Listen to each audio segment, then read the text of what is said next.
Salut! Bienvenue dans À Cheval, le podcast de l'équitation collaborative.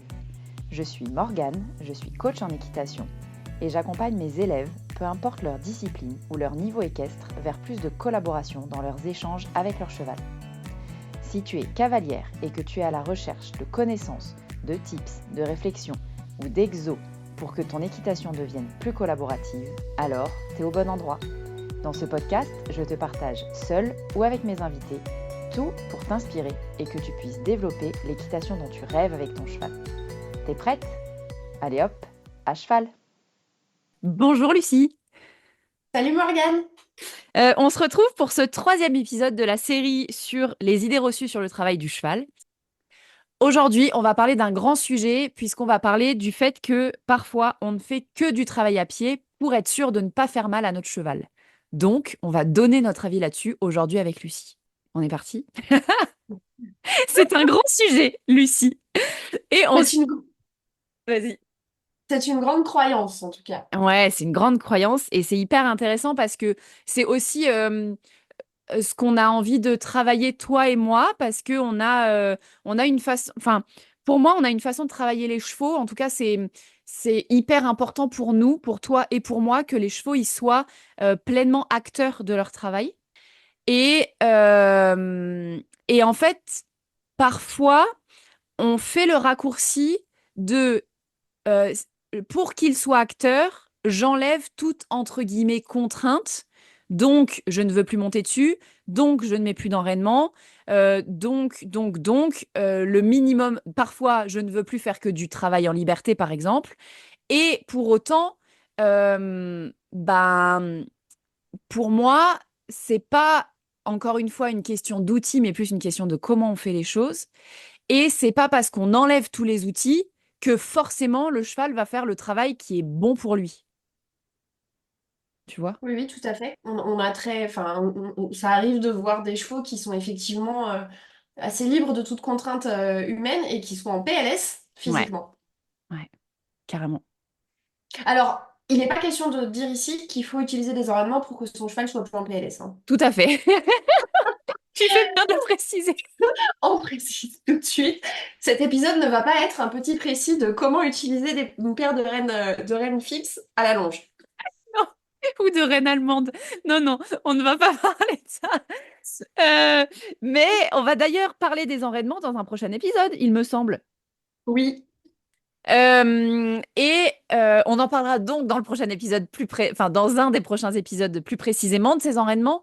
Mais vraiment aujourd'hui, on a envie de prendre le pendant inverse. De moi, il y a un truc quand même. Tu vois, je vais enchaîner sur un truc que tu as dit sur le stage parce que pour la petite histoire, pour ceux qui n'ont pas suivi, je suis venue participer à un de tes stages biomécaniques.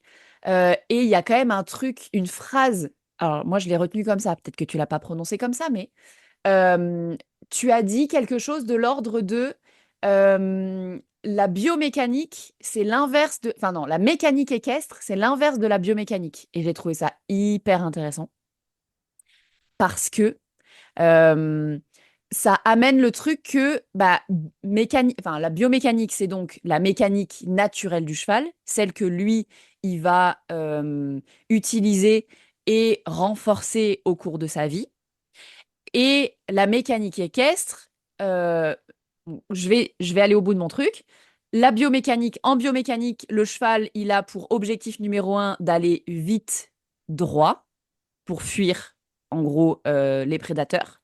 Et donc, son corps est construit et va se renforcer pour être le plus pertinent là-dedans, le maximum. Chose qu'il n'a plus tellement besoin de faire aujourd'hui. Parce que normalement, dans les paddocks ou dans les prés qu'on leur propose, il y a peu de prédateurs qui viennent leur sauter à la gorge.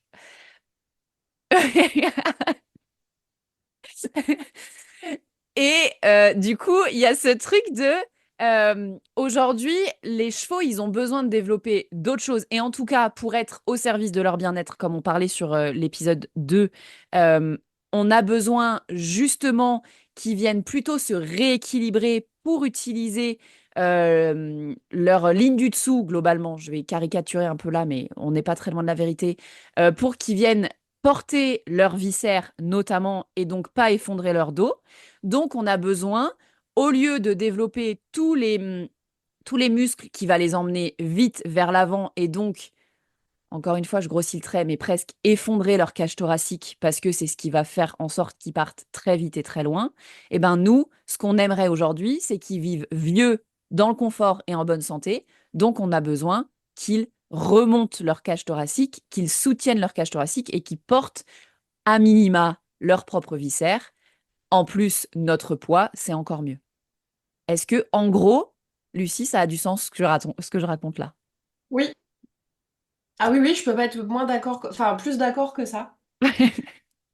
Mais du coup, Ouais, vas-y. comment on fait le lien avec le travail à pied? Parce que moi, Euh, ton raisonnement, je le suis parfaitement, mais là où je trouve intéressant, c'est là où tu veux nous emmener ouais, par rapport à notre épisode du jour sur le travail à pied. ouais.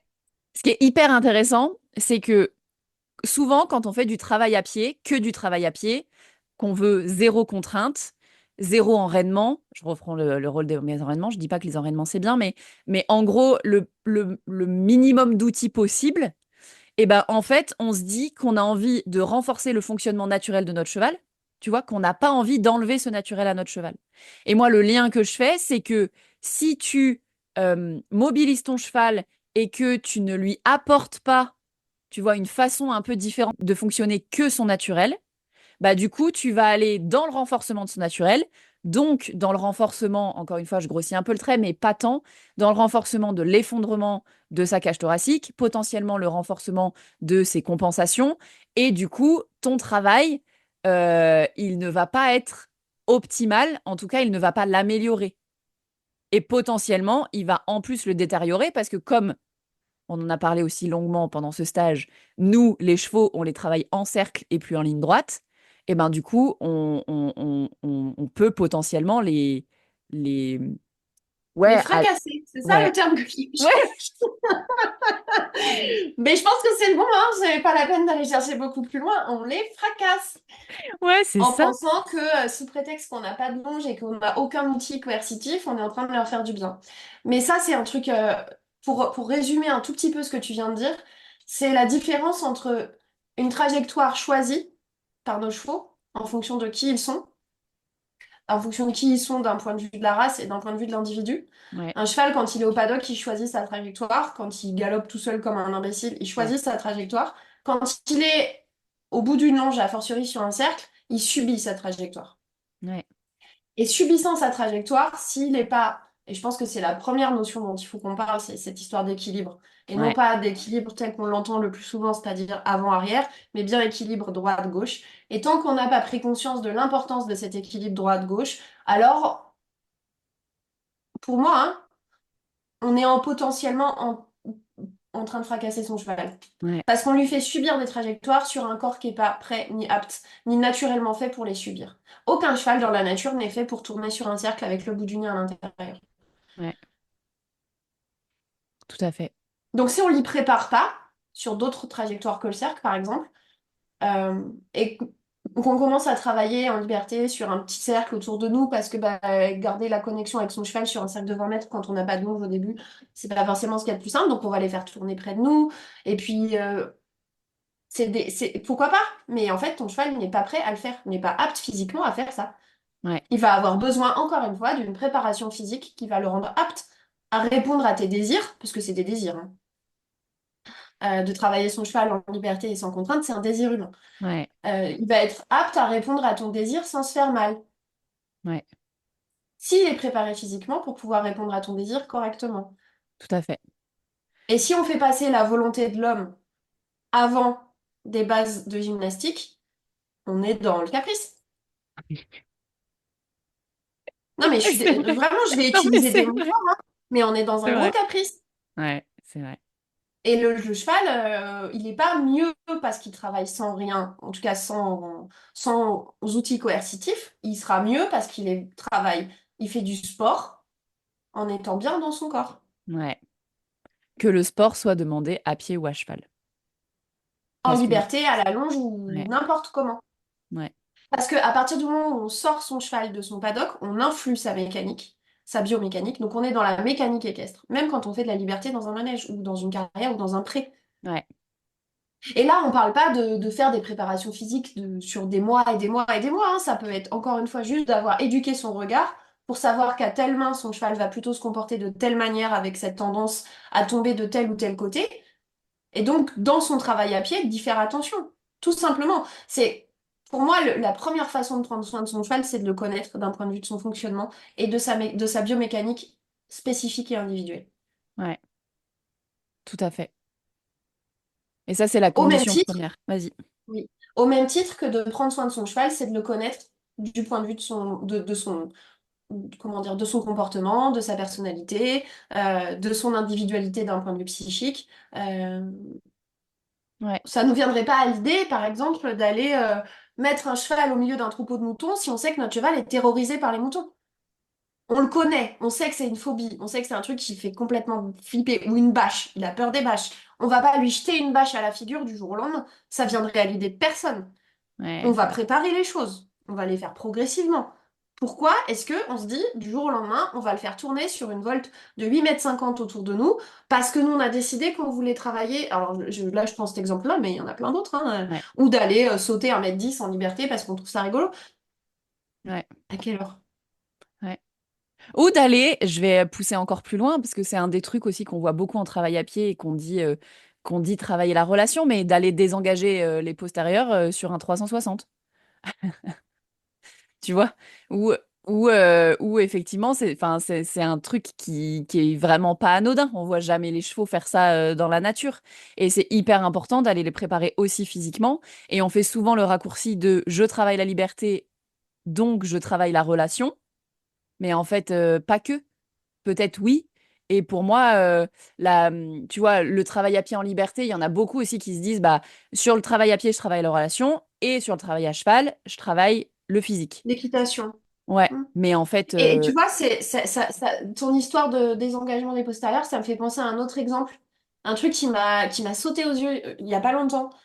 Des chevaux à qui on apprend à se cabrer en liberté, ouais, sans qu'il y ait de possibilité pour le cheval de se mettre en rétroversion au niveau du bassin. C'est-à-dire que c'est des chevaux qui n'ont absolument pas conscience ouais, du fait que le report de poids sur l'arrière-main est possible pour eux. D'un point de vue de la proprioception, ils n'en sont pas là dans leur corps, pour diverses raisons. Mais comme c'est en liberté et qu'il n'y a pas de poids, on se permet de les faire se lever sur les postérieurs avec un bassin qui n'a pas appris et qui n'a pas conscience du fait qu'il peut se mettre en rétroversion. ouais, ouais, Le quiébré, par exemple, c'est une figure de liberté qui a fait alterner le cheval d'un antérieur sur un autre, ouais, avec les postérieurs qui restent en statique. C'est un exercice d'une exigence énorme ouais, quand on y pense. Il saute d'un antérieur sur un autre. ouais, Non, mais tout ça, ça se prépare. Et je suis pas encore une fois en train de critiquer le spectacle, hein, ou les exercices de travail en liberté, etc. Et c'est d'ailleurs ce que je trouve assez chouette dans une discipline comme l'équifile, encore une fois, quand elle est faite de manière progressive et pas quand on aborde des exercices en se disant oh, bah cet exercice-là, il a pas l'air trop délétère, il a l'air assez fastoche, je vais le faire. ouais, Oui, non, enfin, c'est ce que tu disais dans un de tes épisodes précédents, reculer sur 20 mètres, c'est ouais, anodin pour aucun cheval, en fait, même si ouais, c'est fait en liberté, à distance. ouais. Bah oui. Et c'est ça qui est hyper important à comprendre, c'est qu'encore une fois, je crois qu'on en revient et je crois qu'on en reviendra là-dessus sur tous nos épisodes en vrai, mais il y a pas de, tu vois, il y a pas de méthode parfaite. Il y a pas de, c'est pareil avec le renforcement positif, tu vois, demander à son cheval de reculer sur 20 mètres pour derrière lui donner une carotte, c'est bien, mais ça n'empêche que l'effort enfin, demandé est hyper demandeur. Ouais, c'est français comme phrase. Et c'est pas parce qu'on lui donne une carotte au bout que ça efface les tensions que ça peut avoir mis pendant tout l'exercice. Et donc, il y a pas de bonne ou mauvaise méthode. On s'entend, hein, l'idée, c'est pas de le saucissonner et de lui mettre un mort avec des branches de 12 km sans savoir l'utiliser et tout ça. Donc, il y a façon et façon de faire les choses. Mais en tout cas, le plus important, c'est de nous éduquer pour nous rendre compte de, bah, physiquement aussi, qu'est-ce que ça lui demande en vrai? Genre, effectivement, ces tout petits cercles-là. Les chevaux, euh, les chevaux, ils sont faits pour aller droit, en fait, plus ou moins. Et les articulations sont construites, on en parlait aussi pendant le stage, les articulations sont construites pour aller droit. Et ben nous, on débourre les poulains sur le cercle. Oui, on travaille nos chevaux sur le cercle. Bon, bah, enfin, ça veut pas dire qu'il faut plus jamais faire de cercle de notre vie, mais bah, faut qu'on se rende compte que ce qu'on leur demande, c'est pas ce pourquoi ils sont construits. Et en Et plus, à part enfin, comment dire, grosse fragilité de base, les micro-traumatismes qu'on va créer chez des chevaux qui sont en plus en croissance, on va pas le voir tout de suite. En fait, c'est ça le truc surtout. ouais, C'est que les gens oublient qu'un cheval, ça vit pas 10 ans, ça vit ouais, pas 15 ans. ouais, Ça en vit aujourd'hui entre, je sais pas, 20, 30 ans, bon, voilà. Ces micro-lésions-là, elles vont pas apparaître à 5, 6, 7, 8 ans, hein. ouais, Mais par contre, vous allez avoir des chevaux qui vont avoir eh ben, de l'arthrose dans un boulet un peu plus tôt que ce qu'il aurait dû. Enfin, c'est la longévité qui compte dans le ouais, travail et dans la préparation et dans la manière dont on aborde n'importe quel exercice. On doit être responsable en fait. ouais. Moi, c'est cette notion de responsabilité. Et pas simplement de mettre, encore une fois, de mettre un enraînement, pas d'enraînement, un mort, pas de mort, du fer, pas de fer, travailler avec du renforcement positif, du renforcement négatif, enfin, bon, tout ça à la limite, c'est la responsabilité qu'on a et la conscience qu'on doit mettre dans nos gestes. Ouais, ouais, Et ça veut complètement. pas dire non plus de culpabiliser les gens et qui se disent oh là là, mon Dieu, à chaque fois que Ouais, je sors mon cheval, je dois faire hyper gaffe tout le temps. C'est pas ça non plus. Mais un peu quand même, quoi. Si tu veux faire des trucs marrants avec ton cheval, eh ben, va te prépare-le. promener en liberté. Sur la ligne droite, hein, ouais, pas de risque. On longue graine en ligne droite. Il y a eu pendant la cavalcade, Ouais, il y a eu, comment elle s'appelle, je sais plus son nom. Raphaël. Je crois que c'était Raphaël qui parlait des longues graines. ouais, c'est possible. Oui, oui, je crois. Et de l'extérieur avec les longues graines. Ouais, Je veux ouais, dire, il y a plein de moyens d'être sûr que quoi qu'on fasse, si c'est de la ligne droite, en gros, hein, je schématise, mais ouais, quoi que vous fassiez, si vous êtes en ligne droite, vous n'allez pas contre la physiologie, la biomécanique du cheval. ouais. À partir du moment où vous commencez à tourner, il faut commencer à faire gaffe à la manière dont on tourne. Ouais, il faut commencer à réfléchir à l'équilibre, à préparer notre cheval dans son équilibre. Effectivement, cet équilibre gauche-droite, encore plus que l'équilibre avant-arrière, en fait, dont on parle. Franchement, on en parle tout le temps de cet équilibre avant-arrière. Tout le monde a entendu parler, redresse ton cheval, mets le poids sur les hanches, etc. Mais en fait, au-delà de ça, l'équilibre gauche-droite, il est tellement, tellement important. Il est passé à la trappe très souvent, mais il est essentiel, quoi. Mais parce que je pense que dans les grandes doctrines équestres, on n'a pas compris, on n'a pas exactement bien compris ce que les mecs voulaient dire.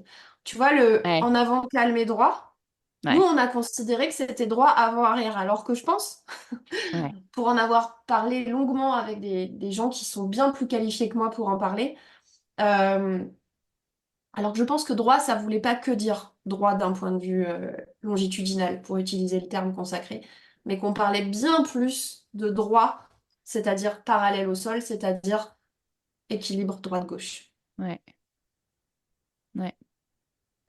Hyper intéressant. Donc, comment est-ce qu'on conclut cet épisode? On conclut cet épisode en disant, je pense que c'est une bonne manière de penser, c'est de se dire que tant qu'on fait de la ligne droite, en gros, on reste dans ce qu'un cheval est censé faire dans la nature, Ouais, ce pourquoi il a été conçu et ce pourquoi enfin, son corps est destiné à la base, et qu'à ouais, partir du moment où on a la volonté de le faire tourner, on prend soin de son équilibre latéral. ouais, Pour carrément. moi, c'est la chose à retenir. Et donc, on trouve des gens qui sont formés pour nous expliquer la manière dont on gère l'équilibre latéral à pied. Ouais, carrément. Ça, c'est vrai pour le travail à pied. Et pour le travail à cheval, on rajoute effectivement la notion cheval qui nous porte quand même, parce qu'en ligne droite, il nous porte quand même. Donc, il y a effectivement cette Oui, préparation-là, mais qu'on a... là, je on- parlais simplement du travail. Ouais, Enfin, je parlais vraiment ouais, du travail à pied sur cet épisode d'aujourd'hui. ouais, De toute façon, tout ce qu'on a dit ne vaut que pour le travail à pied. ouais. Mais du coup, c'est super intéressant et ça va amener... Et encore une fois, sans... L'idée, c'est pas que vous sortiez de cet épisode en vous disant, mon Dieu, je fais n'importe quoi depuis toujours et c'est horrible et je maltraite mon cheval quand je lui demande quoi que ce soit. Pas du tout. Justement, l'idée qu'on a envie de vous transmettre, enfin nous ici, c'est de se dire, bah, comment je propose les choses à mon cheval pour que ce soit pertinent pour lui et pour que ce soit au service de son bien-être, encore une fois. Et il y a tellement moyen et on est tellement persuadé, on l'a dit sur l'épisode précédent, que l'équitation, enfin le sport ou l'équitation, ne serait-ce que l'équitation, la mécanique équestre, est au service du bien-être quand elle est faite avec les, les bons... comment dire? Quand on a les bonnes notions, en fait. Oui, avec des bons observables. Et encore une fois, Mm. c'est des observables qui sont simples. Je veux dire, Ouais, des outils pour savoir si son cheval est en équilibre d'un point de vue latéral, c'est des outils qui sont simples à regarder. ouais, Regardez votre cheval, la manière dont il va positionner sa tête et son encolure, ouais, et la cadence. ouais, C'est deux outils. ouais. Simplement, ces deux outils, prenez le temps avec un professionnel formé et compétent qui vous explique comment poser votre regard par rapport à ces deux outils. Mais en gros, il y a deux outils. Ouais, tout à fait. Et regarder plein de chevaux pour avoir aussi des comparatifs et des façons de fonctionner pour chacun. Trop bien. Bah écoute, Lucie, je crois qu'on peut conclure là-dessus. Trop bien cet Effectivement. épisode encore. J'espère que il vous aura plu, à vous qui nous écoutez. Si c'est le cas, je vais le dire à chaque épisode, mais venez nous en parler sur les réseaux sociaux. Je mets le lien de nos réseaux sociaux dans la description du podcast et on sera ravis avec Lucie de discuter de ces notions-là avec vous. On va se retrouver encore pour quelques épisodes où il me semble que la prochaine fois, on va aborder un de nos épisodes fétiches qui est de se demander s'il faut absolument travailler dur pour muscler son cheval. Et alors celui-là, moi, je l'attends avec impatience. Pareil. Et par rapport à l'équilibre, effectivement, on va aussi parler de notions équestres, notamment le contact. Chose que moi aussi, j'ai hâte d'aborder ça avec toi, parce que je pense que ça peut avoir, ça a un lien direct avec toutes ces notions-là d'équilibre et tout ça. Donc, j'ai trop On a hâte. hâte, quoi. Ouais, ça va être trop bien. Allez, sur À ce, bientôt. on vous laisse et on vous dit à la prochaine fois pour le prochain À la épisode. prochaine fois.